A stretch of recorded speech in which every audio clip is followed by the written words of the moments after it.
Hello, हम लोग revolutionary history of India देख रहे हैं और इसमें हम लोग देख रहे थे हिंदुस्तान सोशलिस्ट रिपब्लिकन आर्मी के बारे में। इससे पहले हम लोगों ने, या एसोसिएशन भी कहा जाता है इसको, लाहौर कॉन्स्पिरेसी केस देख लिया था। और अभी बात करने वाले हैं कि जो दिल्ली में सेंट्रल असेंबली होती है, सेंट्रल असेंबली में बॉम्बिंग होती है और ये बॉम्बिंग की जिम्मेदारी दी जाती है दो लोगों के बारे में।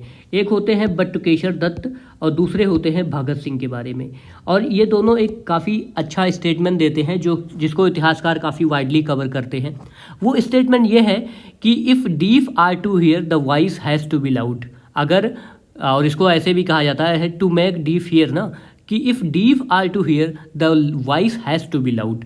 तो वॉइस को, अपनी आवाज़ को तेज रखने के लिए ही बम धमाका होता है असेंबली में। इसका मेन मकसद किसी को चोट पहुंचाना नहीं होता है, इसका मकसद होता है अपने उस प्रोपोगेंडा को कवरेज मिलना, दुनिया में, भारत में लोगों तक ये बात पहुँचे, भारत के घर घर तक ये बात पहुँचे कि आखिर भगत सिंह और जो रेवोल्यूशनरी हैं वो किस लिए काम कर रहे हैं। इतने रेवोल्यूशन को ऑर्गेनाइज किया जा रहा है ऑल ओवर द इंडिया।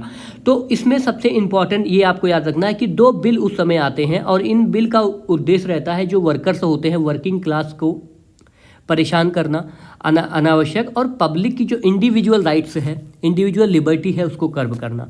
तो पहला बिल होता है जिसका नाम होता है trade dispute act. Trade dispute act नहीं, बिल बोला जाएगा क्योंकि इंट्रोड्यूस होता रहता है। और दूसरा होता है public safety bill. Public safety bill, ठीक है, पब्लिक सेफ्टी बिल। तो इसी दोनों के विरोध में भगत सिंह और बटुकेश्वर दत्त को ये काफ़ी इंपॉर्टेंट है। यहाँ पर राजगुरु और सुखदेव से कंफ्यूज नहीं करना है। बटुकेश्वर दत्त एंड भगत सिंह जाते हैं सेंट्रल असेंबली में बॉम्ब को फेंकने। अब क्वेश्चन उठता है कि जो भगत सिंह है वो 8 अप्रैल को 1931 को ये पूरा का पूरा सेंट्रल असेंबली में बम फेंकते हैं एंड 23 मार्च को शहीद दिवस मनाया जाता है, हम लोग सभी लोग जानते हैं। इस दौरान जो ट्रायल हुआ ना, इस दौरान भगत सिंह, उनके काफ़ी सारे दोस्त रेवोल्यूशनरी जेल में रहते हैं और जेल को में भी अपने जो है एक्टिविटीज़ को अनशन के द्वारा, ठीक है, वहाँ पर कुछ नहीं खाते हैं, प्रोपोगेंडा को पूरा फैलाते हैं नेशनलिस्ट काज के लिए कि बाहर तक ये बात जाए और हमें एक रिस्पेक्टफुल प्रिजनर्स, पॉलिटिकल प्रिजनर की तरह ट्रीट किया जाए ना, क्योंकि उनके साथ काफ़ी टॉर्चर किया जाता है उनको जेल के अंदर। और यहाँ पर एक इम्पॉर्टेंट नेम किताबों में आपको मिल जाएगा कि 64 दिन फास्टिंग के बाद जतिन दास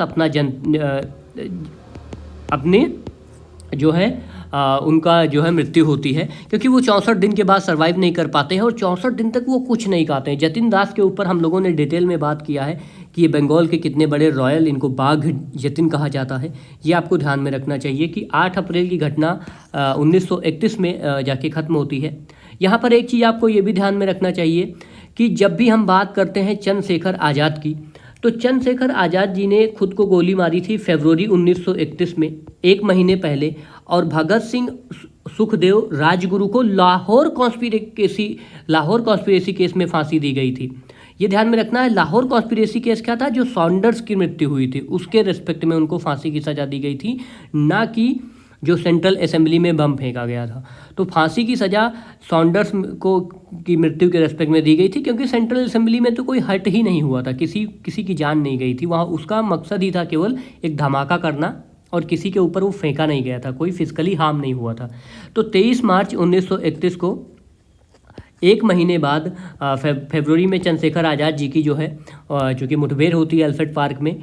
और चंद्रशेखर आज़ाद के बारे में ये काफ़ी इंपॉर्टेंट पॉइंट हम आपको ध्यान में रखना चाहिए कि ये 1930 में प्लान करते हैं कि जो इरविन है वायसराय इंडिया के, उनकी ट्रेन को ही उड़ा दिया जाए, ठीक है। तो उनके पीछे भी ब्रिटिश गवर्नमेंट पूरा हाथ धो के लगी रहती है। और 23 मार्च 1931 को शहीद दिवस मनाया जाता है। तो ये केवल हैंग कर दिया जाता है राजगुरु, सुखदेव और भगत सिंह को लाहौर कॉन्स्पिरेसी केस में। तो ये हो गया HCRA का एक और एक्टिविटी। इसके बाद हम लोग सूर्य सेन वगैरह को देखेंगे और भी जो भी रेवोल्यूशनरी हिस्ट्री को देखते हुए चल रहे हैं, तो उसी एस्पेक्ट पे बात करेंगे।